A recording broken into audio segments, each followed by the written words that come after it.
നിങ്ങളൊരു കാര്യം മനസ്സിലാക്കുക, നമ്മളെക്കാട്ടിലും നമുക്ക് വേണ്ടി അത്രയും മനോഹരമായിട്ട് പ്രാർത്ഥിക്കുന്ന ആളുകളാണ് നമ്മുടെ പാരൻസും ഗ്രാൻഡ് പാരൻസും ഒക്കെ. അതെപ്പോഴും നിങ്ങളുടെ മൈൻഡിൽ വെക്കുക. കാരണം നിങ്ങൾ എന്തെങ്കിലുമൊക്കെ ആയിക്കഴിയുമ്പോൾ വലിയ അഹംഭാവിയും ഒന്നും ആവാതിരിക്കാൻ വേണ്ടിയിട്ടാണ്.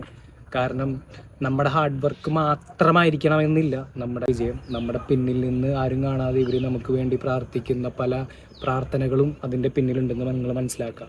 അതുകൊണ്ട് ഞാൻ ആരെങ്കിലും ആയി എന്ന് നിങ്ങൾക്ക് തോന്നലുണ്ടെങ്കിൽ അത് വേണ്ട.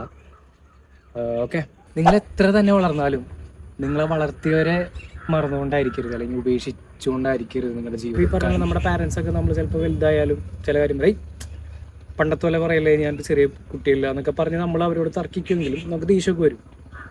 ഞാനൊക്കെ കേട്ടില്ല. പക്ഷെ നമ്മളൊരു കാര്യം മനസ്സിലാക്കണം, നമ്മൾ എത്ര വളർന്നാലും അവർക്ക് നമ്മൾ അവരുടെ ചെറിയ മക്കൾ തന്നെ ആയിരിക്കും. അപ്പോൾ നമ്മൾ ഒന്നുമില്ലായിരുന്ന സമയത്ത് നമ്മുടെ കൂടെ ആരൊക്കെ ഉണ്ടായിരുന്നു അവരെ നമ്മൾ എപ്പോഴും കീപ്പ് ചെയ്യണം. കാരണം നമ്മൾ എന്തെങ്കിലുമൊക്കെ ആയിക്കഴിയുമ്പോൾ ഒരുപാട് ആളുകൾ നമ്മുടെ കൂടെ വരും. പക്ഷേ നമ്മളൊന്നുമല്ലാതിരുന്ന സമയത്ത് നമ്മുടെ കൂടെ ആരുണ്ടായിരുന്നു അവരൊരിക്കലും നമ്മൾ തള്ളിക്കളയരുത്. പലപ്പോഴും പലരും പല സ്റ്റേജിൽ എത്തിക്കഴിയുമ്പോൾ അങ്ങനെയുള്ളവർ ഒഴിവാക്കും. ഒരിക്കലും അത് ചെയ്യരുത്.